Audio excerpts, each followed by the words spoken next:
Hello everyone, नमस्कार। आप सभी का स्वागत है हमारे चैनल रौनक एमएलटी में। आज बहुत बड़ी इंपॉर्टेंट टॉपिक पे बात करने वाले हैं। जो भी टॉपिक पे हम बात करेंगे उसके बारे में ईच एंड एवरीवन डिस्कस करेंगे। चलते हैं टॉपिक की तरफ। समय ना गंवाते हुए हम टॉपिक को डिस्कस करते हैं। हमारा टॉपिक है आरएफटी, रीनल फंक्शन टेस्ट, जो कि बहुत ही इंपॉर्टेंट टॉपिक है। रूटीन एग्जामिनेशन में हर डॉक्टर, चाहे कोई भी डिपार्टमेंट के डॉक्टर हो, वो आरएफटी एलएफटी एडवाइस करते ही हैं। तो आज हम डिस्कस करेंगे आरएफटी में कौन कौन से पैरामीटर होते हैं और उस पैरामीटर का क्या मतलब है, उस पैरामीटर का क्यों करवाते हैं, कब डॉक्टर एडवाइस करता है, ये सारी चीजें हम डिस्कस करेंगे। देखते हैं हम आरएफटी। आरएफटी होता है रेनल फंक्शन टेस्ट, इसको केएफटी भी बोलते हैं। ठीक है। आरएफटी में बहुत सारे पैरामीटर होते हैं। क्रिएटिनिन होता है, यूरिया होता है, यूरिक एसिड होता है, और भी बहुत सारे पैरामीटर होता है।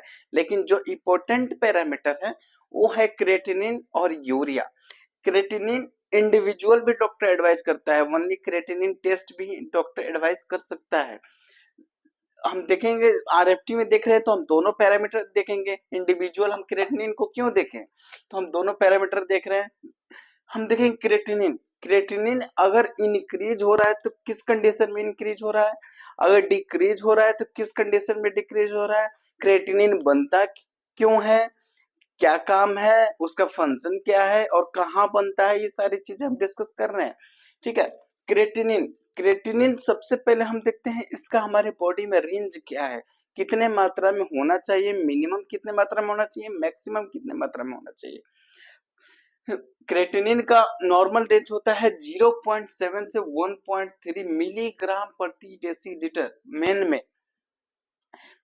में होता है 0.7 से 1.3 मिलीग्राम प्रति डेसीलीटर। वुमेन्स में होता है 0.6 से 1.1 मिलीग्राम प्रति डेसीलीटर। अब बात ये आती है, मान ये नॉर्मल रेंज तो हम लोग को पता चल गया।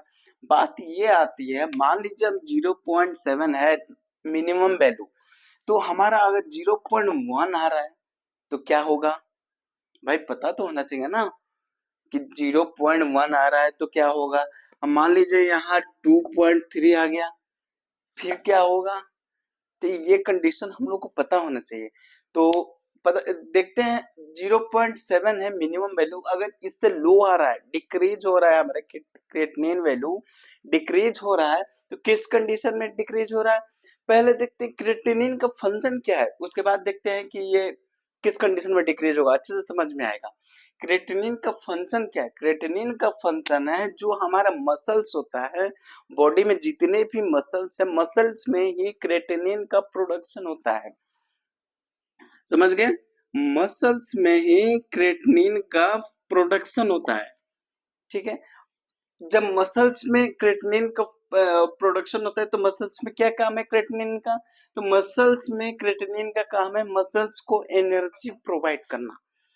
मसल्स में क्रिएटिनिन का क्या काम है, मसल्स में क्रिएटिनिन का काम है एनर्जी प्रोवाइड करना। जैसे बहुत सारे हमारे जिमर फ्रेंड्स लोग वीडियो देख रहे होंगे, तो जिम वाले जितने भी होते हैं क्रिएटिनिन को गेन करते हैं। क्रिएटिनिन अलग से आर्टिफिशियल या बाजार में बहुत सारे प्रोटीन्स है जिसमें क्रिएटिनिन प्रेजेंट होता है, वो प्रोटीन को क्रिएटिनिन के रूप में लेते हैं जिम वाले। तो क्या होता है, कभी कभी ज्यादा क्रिएटिनिन वैल्यू ले लेने पे, हमारी बॉडी में ज्यादा क्रिएटिनिन वैल्यू बढ़ जाने पे बहुत सारी प्रॉब्लम क्रिएट हो सकती है। तो इससे मैं एक एडवाइस दूंगा जिमर फ्रेंड्स लोगों को जो हमारे वीडियो को देख रहे हैं, उन लोगों के क्रिएटिनिन उस उतना ही मात्रा में ले जितना मात्रा में हमारे बॉडी को आवश्यक है, जितना मात्रा में हमारे बॉडी को चाहिए। इन्हें कि हाई मात्रा में हम क्रिएटिनिन ले रहे हैं फिर प्रॉब्लम क्रिएट हो जाएगी, तो वो उसमें आपके बॉडी को बहुत ही हार्मफुल हो सकती है। क्रिएटिनिन एक बहुत बड़ा इंपॉर्टेंट रोल प्ले करता है हमारी बॉडी में।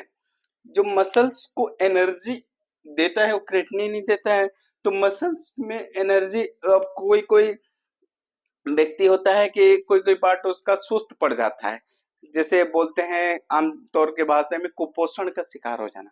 कुपोषण क्यों होता है, क्रिएटिनिन वैल्यू ही कम हो जाती है उसमें, मसल्स ही काम नहीं करना बंद हो जाता है। जब मसल्स को एनर्जी नहीं मिलेगी, नॉर्मल सी बात है, जब मसल्स को एनर्जी नहीं मिलेगी तो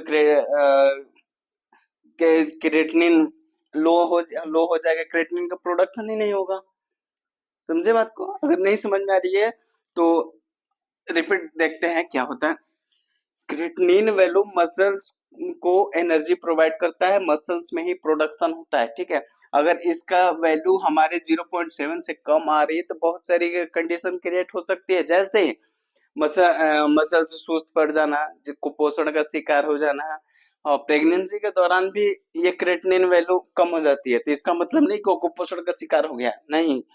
क्यों कम हो जाती है? क्योंकि प्रेगनेंसी के दौरान वुमेन्स में तरल पदार्थ की मात्रा बढ़ जाती है, इसलिए क्रेटिनिन की वैल्यू उस समय कम हो जाती है।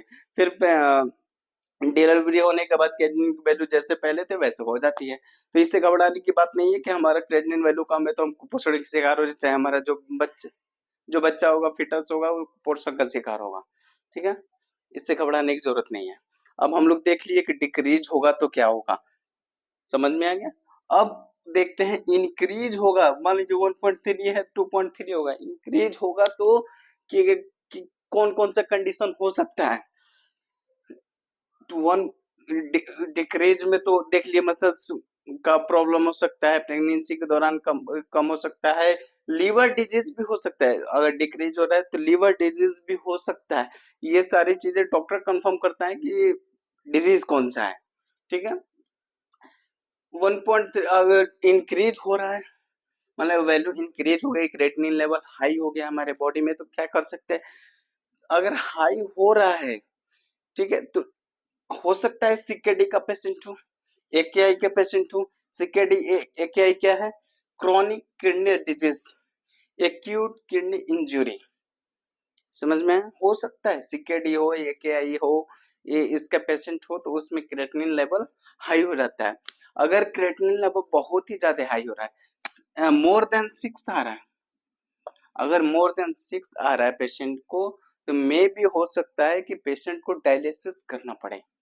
डायलिसिस का मतलब क्या होता है, इसका वीडियो मैं आगे वाले पार्ट में बना दूंगा। हो सकता है कि डायलिसिस करना पड़े पेशेंट को, ठीक है। और सीकेडी एकेआई की कंडीशन में हमारा क्या होता है, क्रेटिनिन वैल्यू इंक्रीज हो जाती है। और हो सकता है कि हाइपरटेंशन का पेशेंट हो। हाइपरटेंशन का मतलब होता है high blood pressure. High blood pressure में हो सकता है कि क्रेटिनिन लेवल इंक्रीज हो जाता हूँ, ठीक है। समझ में आया? समझ में अगर नहीं आ रहा है तो एक बार कमेंट बॉक्स में जो भी डाउट है उसको डालिएगा, मैं तुरंत रिप्लाई देने की कोशिश करूंगा। अगर वीडियो समझ में आ रही है तो चैनल को सब्सक्राइब, लाइक एंड शेयर जरूर कीजिएगा। अगर फर्स्ट टाइम चैनल पे हैं तो सब्सक्राइब जरूर कीजिएगा, ठीक है। अब देखते हैं नेक्स्ट, यूरिया। यूरिया लेवल अगर इंक्रीज हो जाता है या डिक्रीज हो जाता है तो क्या होता है? यूरिया की नॉर्मल रेंज क्या होती है? 7 से 20 मिलीग्राम प्रति डेसीलीटर, ठीक है। अगर यूरिया लेवल इंक्रीज हो रहा है तो उस डिजीज को हम बोलते हैं यूरेमिया। क्या बोलते हैं? यूरेमिया। यूरिया लेवल अगर इंक्रीज हो रहा है, मतलब 20 आया, 20 से ज्यादा आया, 40 आ गया, 30 आ गया, तो ऐसा नहीं है कि यूरेमिया, हो सकता है कि डायरिया की कंडीशन में भी यूरिया इंक्रीज हो जाती है। और एक चीज और, डायरिया की कंडीशन में क्रेटिनिन लेवल भी इंक्रीज हो जाता है, ठीक है। इस कंडीशन में भी, डायरिया कंडीशन में भी क्रेटिनिन लेवल इंक्रीज हो जाता है। यूरिया अगर बहुत ज्यादा हाई आ रहा है तब हम यूरेमिया बोल सकते हैं, वो भी डॉक्टर के एडवाइस पे ही बोल सकते हैं। डॉक्टर अगर कंफर्म कर रहा है तो उस कंडीशन में ही हम लोग बोल सकते हैं कि पेशेंट को यूरेमिया है। यूरेमिया किस कंडीशन में बनता है? ये सीकेडी के पेशेंट में भी बन सकता है, एकेआई के पेशेंट में भी बन सकता है, ठीक है। सीकेडी एकेआई क्या है मैंने बता दिया है। सीकेडी एक क्रोनिक किडनी डिजीज और एकेआई एक्यूट किडनी इंजरी, ठीक है। ये आप लोगों को समझ, आई होप समझ में आया होगा, थोड़ा बहुत तो समझ में आया होगा। अगर कोई भी डाउट हो तो आप वीडियो कमेंट में करिएगा, मैं उसको डाउट को क्लियर करने की कोशिश करूंगा। क्रेटिनिन टेस्ट हो गया, यूरिया टेस्ट हो गया, बाकी आरएफटी के जो भी पैरामीटर्स हैं हम नेक्स्ट वीडियो में जरूर लाएंगे। वीडियो में अगर अच्छा लगा हो तो लाइक, सब्सक्राइब और शेयर जरूर कीजिएगा। धन्यवाद, मिलते हैं नेक्स्ट वीडियो में।